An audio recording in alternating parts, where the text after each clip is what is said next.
રાજકોટના સંત કબીર રોડ પર આવેલી 20 વર્ષ જૂની સંજયનગર માર્કેટ તોડી પડાતા 250થી વધુ પરિવારો રોડ પર આવી ગયા છે. તંત્રએ રિનોવેશનના નામે 6 મહિનામાં નવી માર્કેટ આપવાનો વાયદો કર્યો હતો, પરંતુ હવે તે જગ્યાની ખાનગી માલિકીની ગણાવી મનપા પોતાના જ વાયદાથી ફરી ગઈ છે. 1.5 મહિનાથી આજીવિકા ગુમાવી ચૂકેલા નાના વેપારીઓ ભારે આક્રોશ સાથે ન્યાય માંગવા મનપા કચેરીએ ઉમટી પડ્યા હતા. વેપારીઓએ કમિશનરને આવેદનપત્ર પાઠવી વહેલી તકી હોકર્સ ઝોન પાછો આપવા અથવા વૈકલ્પિક વ્યવસ્થા કરવાની માંગ કરી છે. સ્માર્ટ સિટીના નામે ગરીબોની રોજીરોટી છીનવનાર તંત્ર હવે આ પરિવારો માટે શું નિર્ણય લેશે તે જોવું રહ્યું.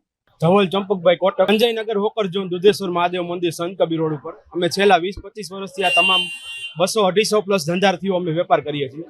અમને મહાનગરપાલિકા દ્વારા એવી જાણ કરવામાં આવેલી હતી કે તમારા ઝોનનું હોકર ઝોનનું રિનોવેશન કરવાનું છે, અને એ બાબતે અમને સૂચના આપી હતી. અમને છેલ્લા 1.5 મહિનાથી આ હોકર ઝોન 4 હોકર ઝોન છે ને પ્લસ 250 પ્લસ વેપારીઓ છે, બધા ભેગા મળીને એ બધાને ખાલી કરાવ્યું હતું ને કોઈ વ્યવસ્થા હજી સુધી કરી નથી, કોઈ વૈકલ્પિક વ્યવસ્થા કરેલી નથી, અમારા ઝોનનું કોઈ રિનોવેશન કરેલું, બરાબર છે. અને અમને આ છેલ્લા 1.5 મહિનાથી આ તમામ ધંધાર્થીઓને હેરાન કરેલા છે. રજૂઆત અમારી ખાસ છે કે અમને યોગ્ય વ્યવસ્થા કરી આપો. બધા તમામ ધંધાર્થીઓ રોજે રોજનું લઈને રોજ વેપાર કરવા વાળા છે, નાના માણસો છે બધા 100. અમને મહાનગરપાલિકાએ એવી સૂચના આપેલી હતી કે તમારા ઝોનનું રિનોવેશન કરવાનું છે, થડા બનાવી દેવાના છે, પણ એવી કોઈ વ્યવસ્થા નથી કરેલી, નથી કોઈ વૈકલ્પિક વ્યવસ્થા કરેલી, કોઈ અમને સુવિધા કરેલી નથી. એના માટે અમે સાહેબશ્રીને ખાસ વિનંતી કરવા આવી હતી કે અમારા ધંધાર્થીઓને બધાને યોગ્ય વ્યવસ્થા કરી આપો. બધા રોજનું લઈને રોજ કરવા વાળા છે. આજે અત્યારે આર્થિક સંકટ બધા માથે છે, બધા લોન લઈને વેપાર કરે છે, બધા માથે એ આર્થિક સંકટ છે, અને એ બધા એના હિસાબે જ અમે ખાસ રજૂઆત કરવા આવ્યા. ઉપર ધરાની માર્કેટે 300 થી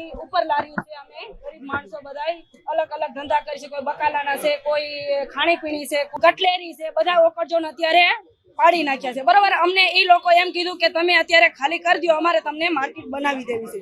તો અત્યારે માર્કેટ પાડીને અમે રાજીપે અમે માર્કેટ ખાલી કરી દીધી છે, અને એ લોકોએ અમને રજૂઆત કરી કે અમે 6 મહિનાની માલકોર અમે તમને માર્કેટ કમ્પ્લીટ કરીને દઈ દેવું.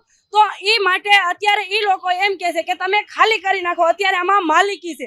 જ્યારે અમને ખાલી કરાવી ત્યારે કોઈ અમને માલિકીનું નામ દીધું નહોતું કે અમારે માર્કેટ જ બનાવી છે. તમે અમને આ નકશો આપ્યો, ખડા જ બનાવી દેવાના છે, અને અમને નકશો આવીને બતાવ્યો માર્કેટ બનાવવાની છે કાયદેસર. મોબાઈલમાં અહીંયા સંતર વાળો ઓલો કોન્ટ્રાક્ટ આવ્યો, અમને બધું એને મોબાઈલમાં નકશો બતાવ્યો કે આ માર્કેટ જ બનશે, તમે અમને ખાલી કરી દો. એટલે અમે 6 મહિનામાં તમને માર્કેટ અમે હોપણ પાછી તમને કરી દેવું, બરોબર. 500 પોચ હતી તો 1000 પોચ કરી, 1000 ના બદલે અત્યારે 1200 કરી. તો અમે સરકારને કોઈ રજૂઆત કરી નથી કે અમને નથી પોસાતું, નથી ઓલું કર્યું, અમે કોઈ વિરોધ નથી કર્યો.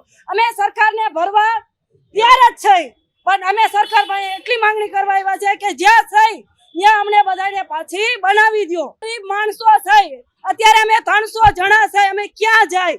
અને ઈ એમ કે તમે માસૂમ નિશાળે લઈ જાઓ.